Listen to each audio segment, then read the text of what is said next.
Hey guys, welcome back. We are going to do a little vlogging today on the hair sheep.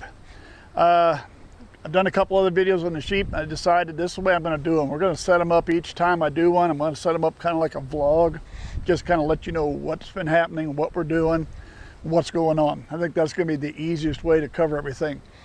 Again, if you are a subscriber and it's fishing or painting lures, it's all that interests you, skip them over. If you saw the thumbnail and you're interested in mouflons or blackbelly or horned-haired sheep, please subscribe. We'll probably do one of these maybe every week, maybe not. We might do one 2, 3, 4 weeks in a row, and maybe we'll take a week off. It's all depend what's happening.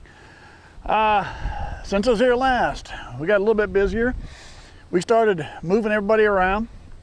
We had the mouflons in a separate pen. I had my blackbellies over this way. And the last week we put them all together. They're all out in the pasture. Max is out there with all of them. Found himself a whole bunch of new girlfriends and he is real happy.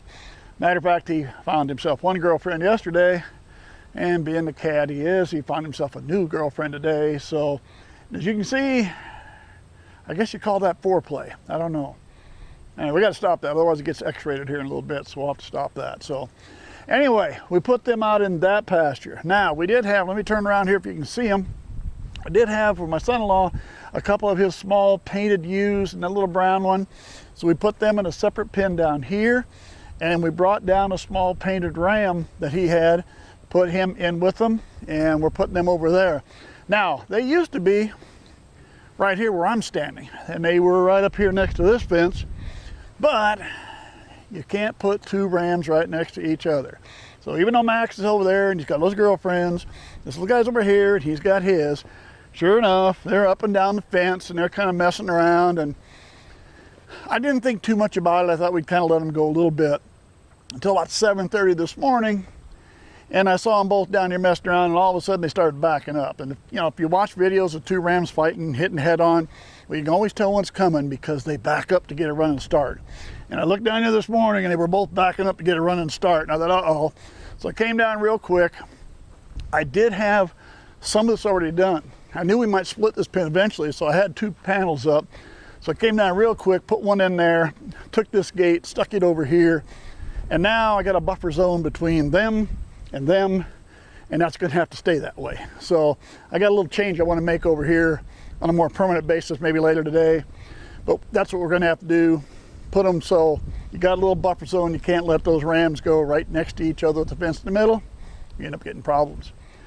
The other sheep, up this direction. Pasture up here with between the houses here. My house is this way, my daughter and son-in-law is there. He has his Texas dolls. We took his one doll ewe that was down here with mine. She went up there with the 4 new ones he brought in, and he put his ram in with them. So he now has all of his dolls up there and his doll ram. They're settled in, they're good. They'll probably stay there. Well, I don't know, he might, whether he just leaves his ram or takes them out, I'm not too sure which way that's gonna work out for his. In my case, everybody here that I have them now, they'll stay where they're at. I have 2 baby ewes out there that are just now, what are they, 3 weeks old? Somewhere after the 1st of January, they'll be just over 12 weeks old. It's gonna be time to wean them at that time. Plus, usually you don't have to worry until they're at least 4 to 5 months old for them to get bred, but I don't wanna leave them out there where I got a ram out there. So somewhere at 1st of January, I will pull them and they'll come over here and we'll take the little ram out of here, move him up to the ram pen where there's a bunch of smaller rams up there, and I'll put my little ewes in with those over there. So that's the only movement we'll have to do over the winter. It's just come January, pull any little ewes I have out and put them over here. Otherwise, everybody stays in probably till about March, and that's when I'll take them out. So did want to mention, I talked to you once in an earlier video, little run-in sheds. Let me talk to you real quick about that. And I'm showing you, here's what I did.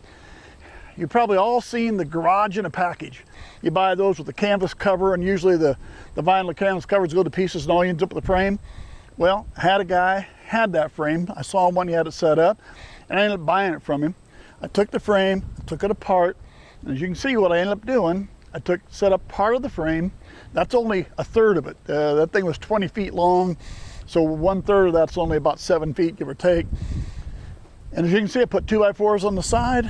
We ended up covering the whole thing with OSB, put some steel on the top, and that's my run-in shed. That whole thing got done for less than $100. And I got another one right over there is the other one. I haven't put a paint on that one yet. That's my second run-in. Now that shed actually sat over to the side of the building, but last weekend I got a little energy and I got my son-in-law to help me. I brought a Bobcat down and we slid it out and set it out in here. I wanted to kind of get it away from where I had it initially set up. So that's my run-in sheds. I had a little bit different way of building that. I made use of that framework. Okay, all year after, let's get them out of the wind, get them out of the rain, and get them out of the snow come winter. So it doesn't take much more than that. All right, that's really all I got this time around. We got everybody moved around, got everybody set up, and got a few other things. I'm starting to work around the deal. I'm building a new catch pen. So maybe in a week or two, I'll get with you on the catch pen and show you what I did with that. Otherwise, that's it for this week. Thanks for sticking with me. Subscribe to the channel. Hope to see you again real soon.